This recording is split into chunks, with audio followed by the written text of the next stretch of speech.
अभी हम 3 सेक्शन एक साथ पढ़ते हैं, 213, 214 और 215, जिसको हम ये नाम देंगे wilful refusal to do certain acts. यानी जानबूझकर आप कुछ कार्य को करने से मना कर रहे हैं, रिफ्यूज कर रहे हैं। रिफ्यूज का मतलब हुआ कि आपसे कहा जा रहा है, आपसे बोला जा रहा है और आप उसे मना कर रहे हैं, ये रिफ्यूज कर रहे हैं आप। तो बीएनएस में वो कौन से सेक्शन आ रहे हैं इस समय यहाँ पर हम बात करने जा रहे हैं? 3 सेक्शन की बात होगी यहाँ पर। सेक्शन 213, 214 और 215, 3 सेक्शन की बात होगी। टू टेक ओथ और affirmation, willful refuse to answer question, willful refusal to sign statements। ये 3 है जो willful refusal में अगर आप ऐसा मना करते हैं तो ये ऑफेंस बन जाएगा 213 में, 214, 215 में। अब ये जो 213, 214, 215 लिखा है, ये आपके आईपीसी में कौन से सेक्शंस हैं? आईपीसी में ये सेक्शन 178, 179, 180, ये आईपीसी के हैं। बीएनएस के अंदर 213, 214, 215। आइए अब हम देखते हैं कि आखिर ये सेक्शन बोल क्या रहा है। सेक्शन 230, whoever, जो कोई, refuses to bind himself, refuses to bind himself by an oath or affirmation to state the truth, जो कोई सत्य कथन करने के लिए शपथ या प्रतिज्ञान द्वारा अपने आप को आबद्ध करने से इनकार करता है। कोई बात कहना चाहता है, वो सत्य कथन कहना चाहता है, लेकिन कह रहा है मैं शपथ नहीं लूंगा, अपने आप को शपथ से बाध्य होने से मना कर रहा है वो। When required so to bind himself by a public servant legally competent to require, जब उससे अपने को इस प्रकार आबद्ध करने की अपेक्षा, आबद्ध करने की अपेक्षा, अपेक्षा required, when required so to bind himself, किसके द्वारा अपेक्षा की जा रही है? पब्लिक सर्वेंट के द्वारा। लीगली कंपिटेंट टू रिक्वायर, क्या वो पब्लिक सर्वेंट उस व्यक्ति से जो अपेक्षा करना चाहता है कि वह अपने कथन को, अपने स्टेटमेंट को शपथ पे बोले और बाउंड करे अपने आप को, क्या वो पब्लिक सर्वेंट लीगली कंपिटेंट है? हाँ है तभी ध्यान रखना, तभी बनेगा ये वाला ऑफेंस। तो ये एक एसेंशियल एलिमेंट भी हो गया कि जो पब्लिक सर्वेंट की बात हो रही है वो लीगली कंपिटेंट होना चाहिए to require that he shall so bind himself, shall be punished. आगे इसका पनिशमेंट आ गया। तो पनिशमेंट तो आप सब जानते ही हैं, simple imprisonment extend to 6 month और फाइन कितना? एक्सटेंड टू 5000 और बोथ। अब इसे हिंदी में पढ़ लेते हैं एक बार। जो कोई सत्य कथन करने के लिए शपथ या प्रतिज्ञान द्वारा अपने को आबद्ध करने से इनकार करता है, जबकि उससे अपने को इस प्रकार आबद्ध करने की अपेक्षा कौन रख रहा है? लोक सेवक। क्या चाहता है? कि वह व्यक्ति अपने आप को आबद्ध करे, बाउंड करे। ऐसे लोक सेवक द्वारा की जाए जो ये अपेक्षा करने के लिए विधिक रूप से सक्षम हो कि वह व्यक्ति इस प्रकार अपने आप को आबद्ध करे। अब वो मना कर रहा है, मैं नहीं कर रहा। तो भाई वो जो पब्लिक सर्वेंट है, जो आपसे अपेक्षा करता है और आप उसको करने से मना कर रहे हो, तो आपने यहाँ ऑफेंस कर दिया 213 का।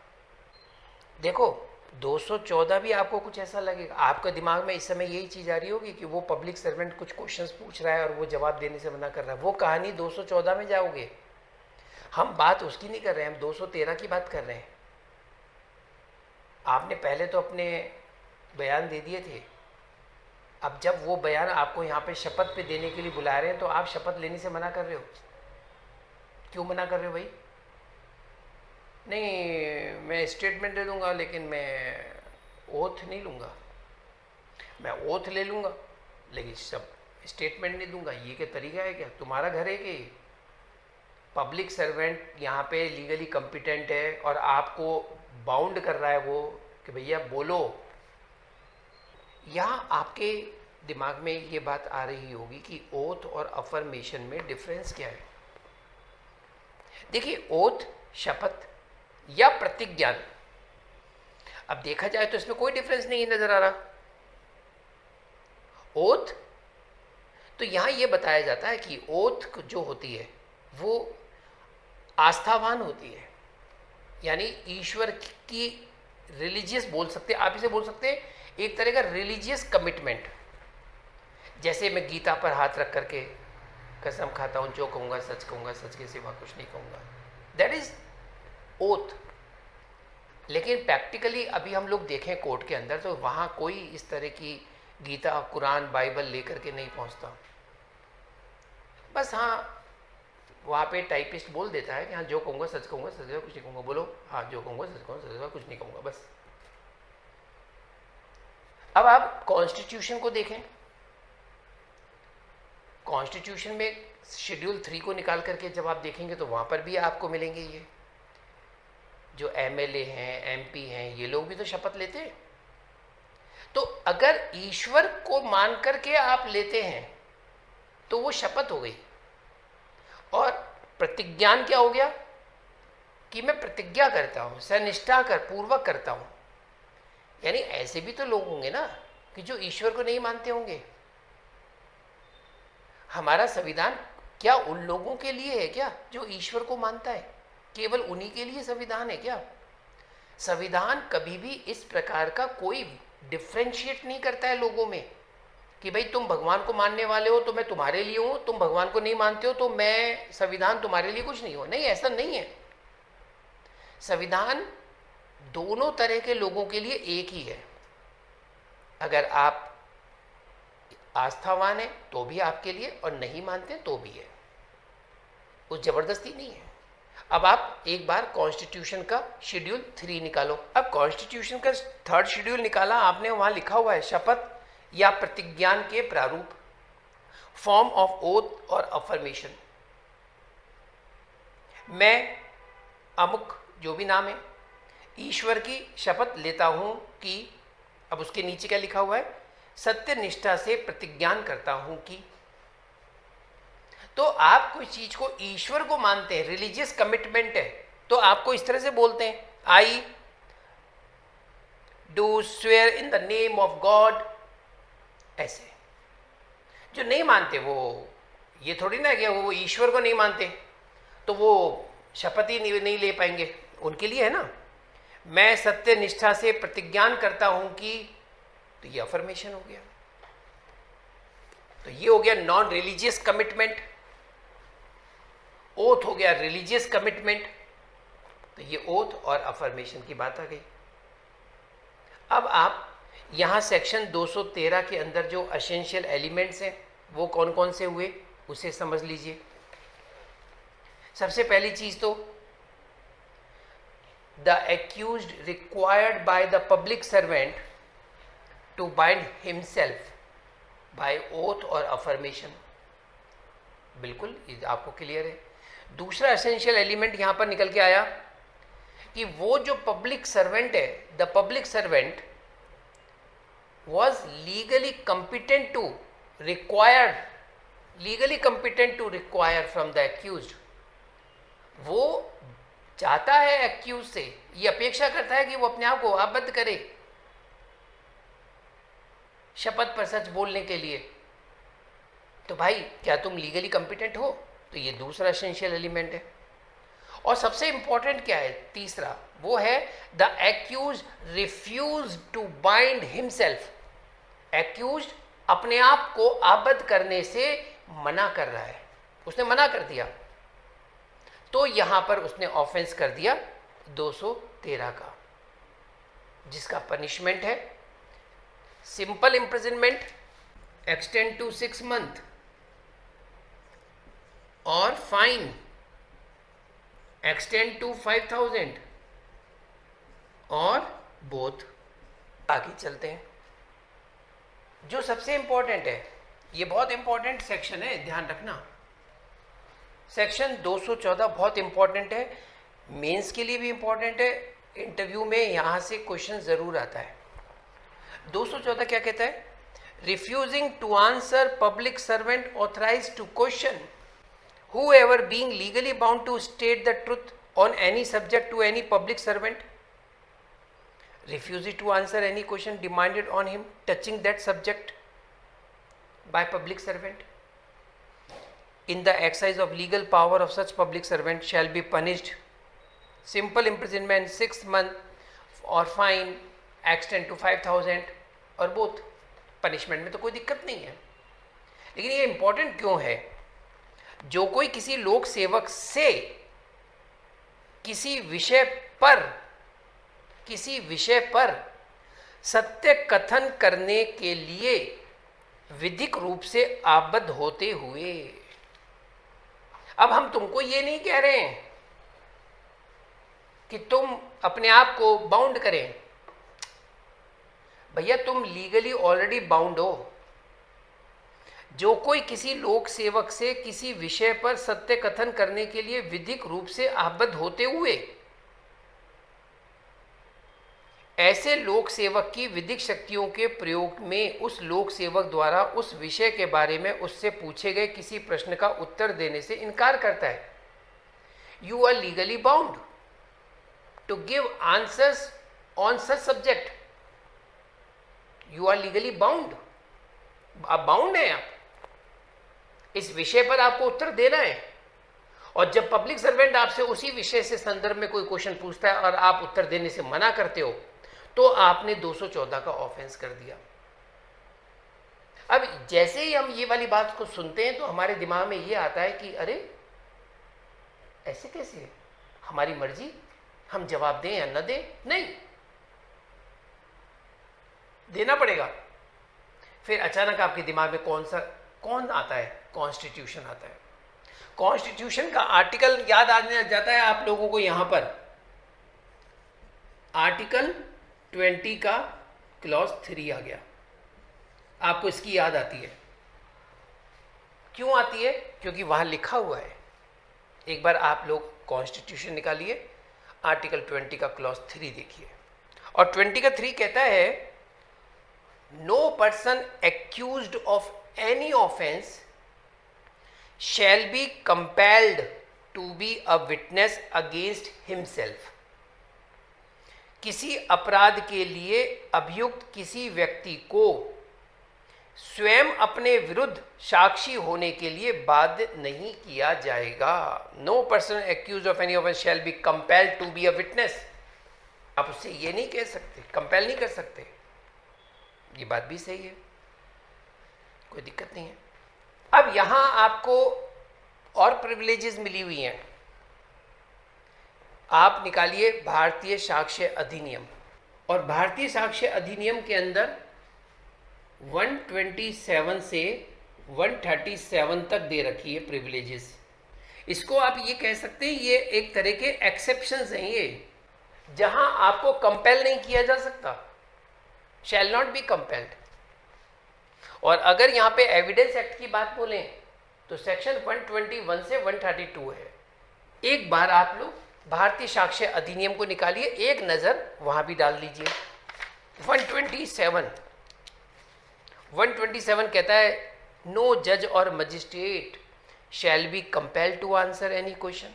128 communication during marriage no person shall be compelled to disclose.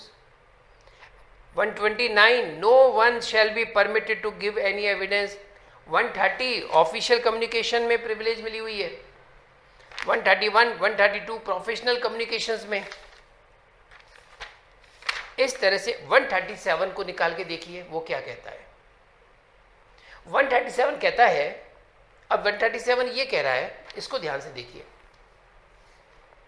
इस आधार पर कि उत्तर उसे अपराध में फंसाएगा, साक्षी उत्तर देने से क्षम्य नहीं होगा। ये इंपॉर्टेंट है। तो बीएसए के अंदर 137 इंपॉर्टेंट सेक्शन है। इसने कहा witness not excused from answering on ground that answer will क्रिमिनेट।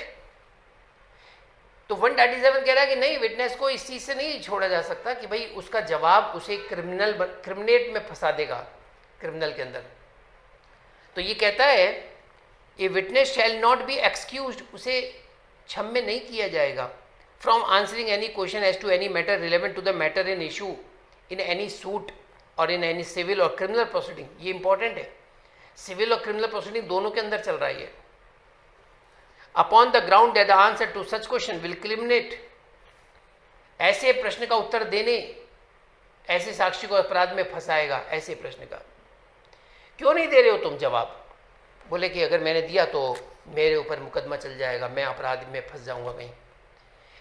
अच्छा ठीक है, फिर आप मत दो। नहीं, उत्तर तो देना पड़ेगा आपको, लेकिन इसका एक प्रोवाइजो भी है, provide that no such answer which a witness shall be compelled to give shall subject him to any arrest और प्रोसिक्यूशन, उसके अधीन नहीं होगा, और be proved against him in any criminal proceeding, सिवाय a prosecution for giving false evidence by such answer. हाँ, उसने ये कहा अगर आपने झूठ बोला तो आपके ऊपर फॉल्स एविडेंस का मुकदमा लग जाएगा। फॉल्स एविडेंस का मुकदमा लग सकता है आपके ऊपर अगर आपने झूठ बोला तो। लेकिन हाँ, आप आंसर दीजिए, देना पड़ेगा, आपके ऊपर कोई मुकदमा नहीं चलेगा, आप तो दीजिए, बताइए। सेक्शन 214 बोल रहा है जो कोई किसी लोक सेवक से किसी विषय पर सत्य कथन करने के लिए विधिक रूप से आबद्ध होते हुए ऐसे लोक सेवक की विधिक शक्तियों के प्रयोग में उस लोक सेवक द्वारा उस विषय के बारे में उससे पूछे गए किसी प्रश्न का उत्तर देने से इनकार करता है, मना कर रहा है। अब मना कर रहा है तो जब जहां ये बात आती है, क्योंकि अभी मैंने जो भारतीय साक्ष्य अधिनियम की बात बोली थी, ये वाला चैप्टर ही विटनेस के नाम से, विटनेस के नाम से। अब सीआरपीसी की भी बात आएगी फिर तो यहाँ, यानी कि बीएनएसएस की बात आएगी। तो यहाँ कुछ सेक्शंस आपको बीएनएसएस के भी याद रख लो। जैसे सीआरपीसी में 161 था, 161 के बयान, तो ये अब आ गया है। तो बीएनएसएस में एक सेक्शन है 180 जो सीआरपीसी में 161 था। कोई गवाह बनना चाह रहा है तो बनेगा, नहीं तो नहीं बनना चाह रहा, नहीं बनेगा, जबरदस्ती क्या है। ये मैंने इसलिए यहां पर मेंशन कर दिया कि इनका कहीं ना कहीं रिलेशन यूं करके आ रहा है कि भैया आपसे क्वेश्चन पूछा जा रहा है और आप उसका आंसर दीजिए। हालांकि बीएनएसएस के अंदर यहां पे वो बाउंड नहीं है। एक बार 180 निकालिए, बीएनएसएस का 180 निकाल लीजिए, क्या कह रहा है वो। Examination of witness bye police लिखा है यहां पर, कोई पुलिस अधिकारी जो इस अध्याय के अधीन इन्वेस्टिगेशन कर रहा है ऐसे अधिकारी की अपेक्षा पर कार्य करने वाला पुलिस अधिकारी जो ऐसी नियमित करनी है जो राज्य का विशेष आदेश द्वारा नियमित करे, मामले के तथ्यों परिस्थितियों से परिचित समझे जाने वाले किसी व्यक्ति की मौखिक परीक्षा कर सकती है। ऐसा व्यक्ति उन प्रश्नों के सिवाय जिनके उत्तर की प्रवृत्ति उसे आपराधिक आरोप या शास्ति या संप्रण की आशंका में डालने की है, ऐसे मामले से संबंधित उन सब प्रश्नों का सही से उत्तर देने के लिए आबद्ध होगा। आगे आपको समझ में, जो ऐसा अधिकारी उससे पूछता है। तो 180 का जो क्लॉज 2 है वो कह रहा है such person shall be bound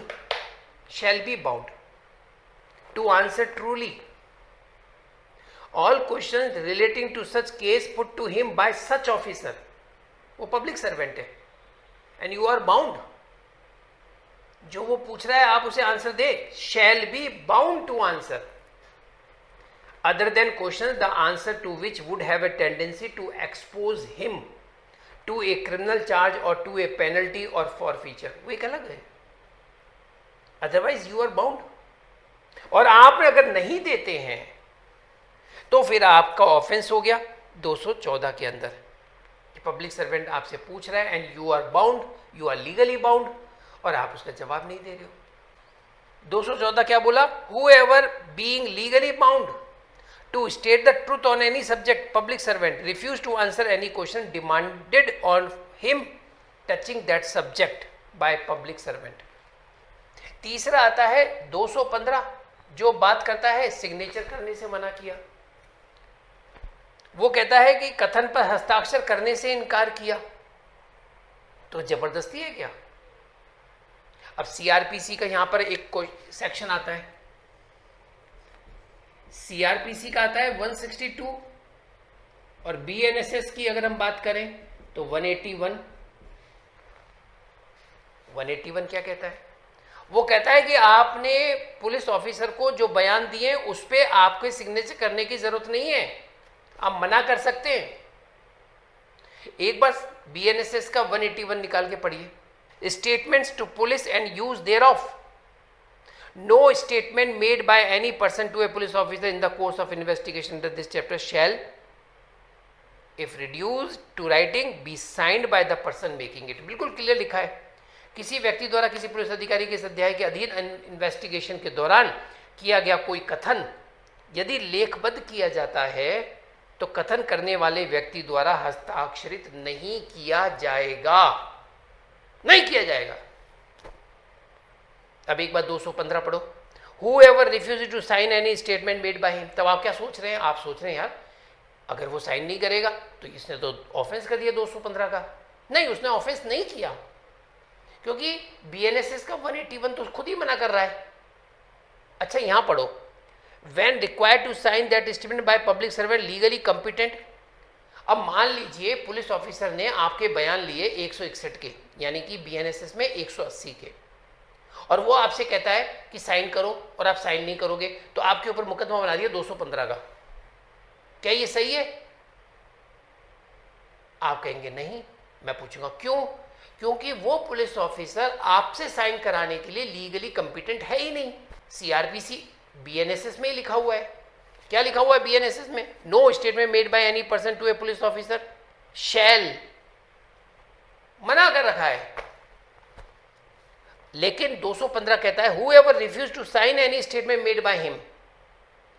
जो कोई अपने द्वारा किए गए, इसे हाईलाइट करिए आप, अपने द्वारा किए गए का मतलब हुआ उस व्यक्ति ने अपने स्टेटमेंट दे दिए और उन स्टेटमेंट पर साइन करने से मना कर रहा है वो।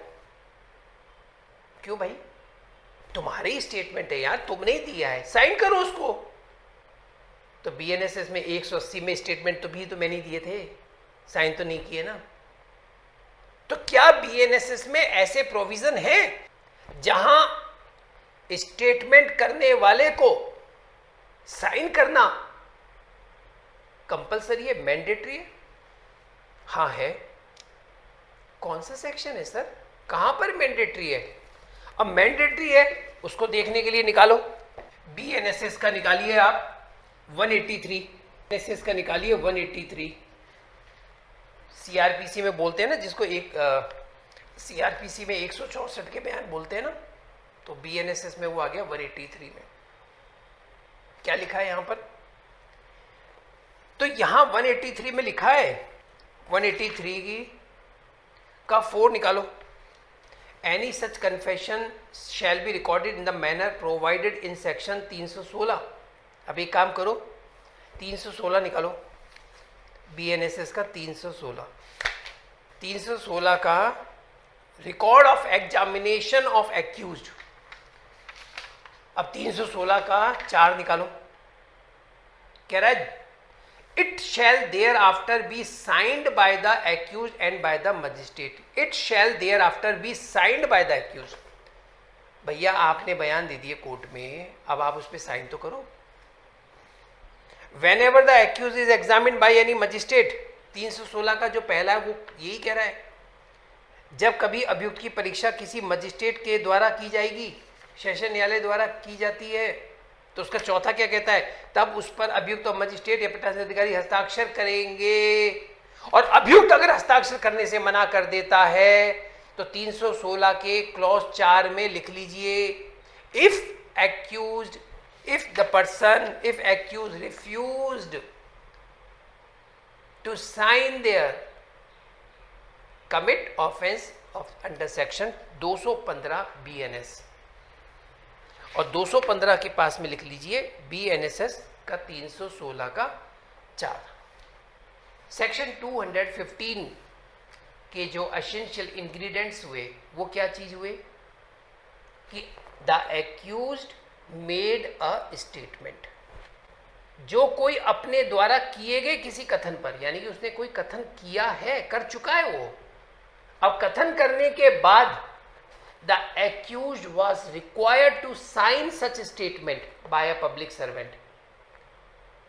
वहां उसको साइन करने हैं, भैया जरूरी है साइन करना, और जो पब्लिक सर्वेंट उससे साइन करवा रहा है, करवाने के लिए जो अपेक्षा करता है, वो पब्लिक सर्वेंट लीगली कॉम्पिटेंट होना चाहिए। और लास्ट जो सबसे इंपॉर्टेंट है, accused refuse to sign that statement. तो ये एसेंशियल एलिमेंट्स हो गए आपके 215 के। और इसका पनिशमेंट एक बार हम देख लेते हैं। तो इसका पनिशमेंट है simple imprisonment extend to 3 months है इसका, और फाइन भी कम है, 3000 रुपये या दोनों। और यहाँ पर हमारे 213, 214 और 215 तीनों सेक्शन हमारे कंप्लीट होते हैं। किसी को कुछ पूछना हो तो पूछ लीजिए।